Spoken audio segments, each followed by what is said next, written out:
November 1916. After 140 days on the Somme, the storm of gunfire slackened. The exhausted armies took their rest under skies that carried the first snows of winter. 1.25 million Europeans had been killed or maimed or had disappeared in the shell-drenched uplands above the Somme. The whole area had become an enormous graveyard at which 3 great nations mourned. Field Marshal von Hindenburg expressed their grief. Over everyone hovered the fearful spectre of this battlefield, which for desolation and horror seemed to be even worse than that of Verdun. The millions of shell holes filled with water, or became mere cemeteries. Neither of the contending parties knew the exaltation of victory. Neither of the contending parties knew the exaltation of victory. This was true of more than the Somme. It was true of the whole war. Nowhere on the vast perimeter of the war, on the Eastern Front, in Italy, in the Balkans, had the battles of 1916 brought a decision. As the wounded came home and the third winter of war closed in, a chill gripped the hearts of all the belligerents.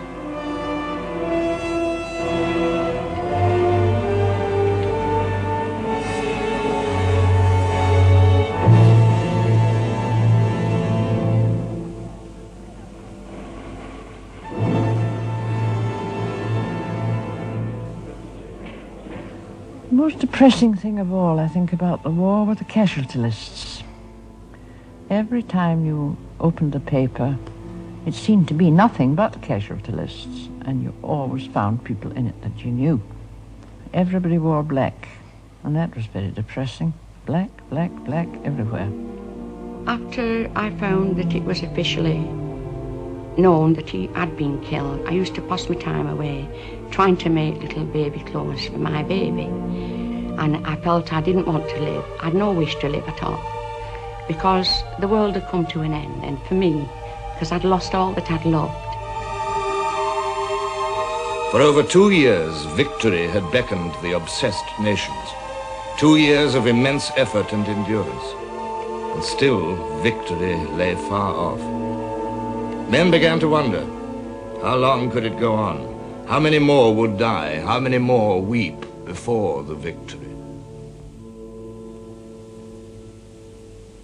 An unfamiliar word began to be whispered. Peace. Rumors of peace offers and peace talks spread from capital to capital across a Europe already half ruined by war.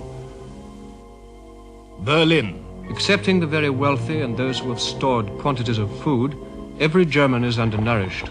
A great many people are starving. Vienna.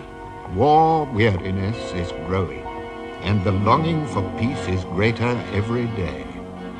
Rome. There are already in Italy symptoms of war weariness and discontent. It would be wrong to pretend that there exists here a grim determination. Petrograd. The losses which Russia has suffered in this war are so colossal that the whole country is in mourning. The impression seems to be gaining ground that it is useless going on. Paris. Full realization of the horrors of war is kept alive by the thousands of women in mourning, the number of buildings converted into hospitals, the continual appearance of crippled soldiers, and the marching of troops bound for battle lines. In October, Mr. Asquith, the British Prime Minister, asked his cabinet colleagues to consider what acceptable peace terms might be demanded from Germany. In answer to Asquith's inquiry, Lord Lansdowne asked a different and searching question. No one for a moment believes we are going to lose the war. But what is our chance of winning it? Many of us must of late have asked ourselves how this war is ever to be brought to an end. To many of us it seems as if the prospect of a knockout was, to say the least, remote. Our own casualties already amount to over 1,100,000. We have had 15,000 officers killed, not including those that are missing. We are slowly but surely killing off the best of the male population of these islands. In the matter of manpower, we are nearing the end of our tether. The last report of the Manpower Distribution Board seems to sound a grave note of warning. The unexhausted supply of men is now very restricted, and the numbers available can only be added to by a still further depletion of industry. The army recruiting staff used every appeal and argument in its armory to persuade enough men to join the colours, but in vain. By the end of 1915, the great surge of volunteers was drying up. In January 1916, to meet the army's demands for fresh men, the government reluctantly introduced conscription for single men between 18 and 41. Only a noisy minority protested against the Military Service Act, instead of the mass resistance throughout the country, feared by some members of the government. In May, conscription was extended to married men as well. The results were disappointing. There were 3,400,000 Britons of military age, but no fewer than 2,600,000 of them were in reserved occupations.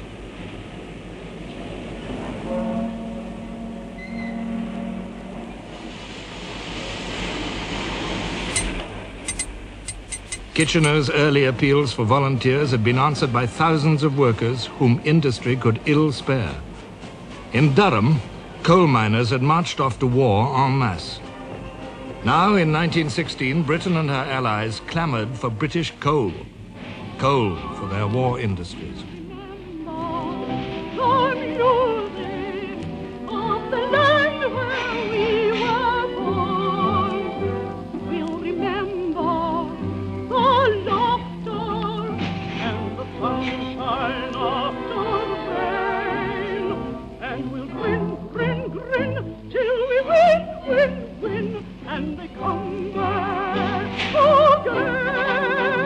The President of the Board of Trade paints the picture in gloomy colors and anticipates a complete breakdown in shipping.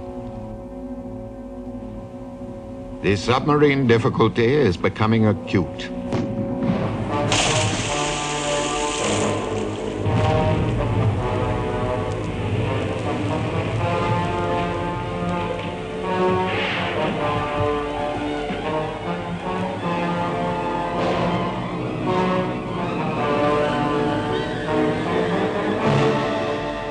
In September 1916, just over 100,000 tons of British shipping were sunk. By December, the monthly figure had risen to more than 180,000 tons. In the whole year, nearly 1.5 million tons of shipping had been lost, and only a third of this figure had been built to replace it. Our shipbuilding is not keeping pace with losses, and although the number of our vessels is down, the demands upon our tonnage are not diminished. The increasing size of enemy submarines, the strength of their construction, point to the inescapable conclusion that in spite of all our efforts, it seems impossible to provide an effective rejoinder to it. While British shipping declined, the number of German U-boats doubled. In 1916, 95 had been built, and only 25 had been sunk. The size of our home fleets is still insufficient. We have nearly reached the limit of immediate production in the matter of capital ships. We have not got nearly enough destroyers for escort and anti-submarine work. With the submarine apparently invincible, the importance of producing food from British farms increased. Yet, Lord Lansdowne pointed out, the President of the Board of Agriculture reports that there is a world's deficit in breadstuffs, that the price of bread is likely to go higher, that there has been a general failure of the potato crop, that there is considerable difficulty in regard to the supply of feeding stuffs, that the difficulties of cultivation steadily increase, that land